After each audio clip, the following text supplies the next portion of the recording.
In this video, I'm going to show you exactly how to change your email address on Slack step by step. This is useful if you're switching jobs, updating to a new work email, or simply want to keep your Slack account up to date. The process is simple, but some of the options are a bit hidden, so make sure to watch till the end so you don't miss anything. And if this tutorial helps you out, don't forget to hit the like button and subscribe to the channel for more easy software guides just like this. All right, let's jump right in. First, make sure you're logged into Slack on your desktop or web browser. Once Slack is open, you'll be taken to your main workspace where you can see your channels and messages. From here, look toward the bottom left corner of the Slack window. You'll see your profile icon there, usually showing your photo or initials. Go ahead and click on that profile icon. When you click it, a small menu will pop up with several options related to your account. In this menu, click on Profile.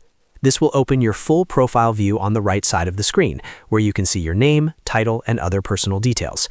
Now, inside the profile view, look for the three dots icon, sometimes called the More Options menu. Click on those three dots to reveal additional settings. From the list that appears, select Account Settings. This step is important because Slack manages email changes through your account settings, not directly from the profile edit screen.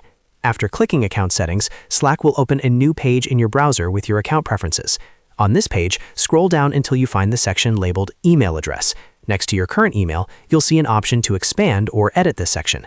Click on the Expand option to reveal the email change form. Now you'll see fields where Slack asks for your current password, your new email address, and sometimes a confirmation of the new email. Carefully enter your current Slack password first, then type in the new email address you want to use for your account. Double-check the spelling to make sure there are no mistakes. Once everything looks correct, click on Update Email Address. Slack will then process the change, and in most cases, it will send a confirmation email to your new email address. Open that email and follow the confirmation link to finalize the update. After confirming, your Slack email will be successfully changed. That's it, you're all done. Your account will now be associated with a new email address, and you'll use it the next time you sign in or recover your account. If you found this video helpful, make sure to give it a thumbs up and subscribe to the channel for more quick and clear Slack tutorials. Thanks for watching, and I'll see you in the next one.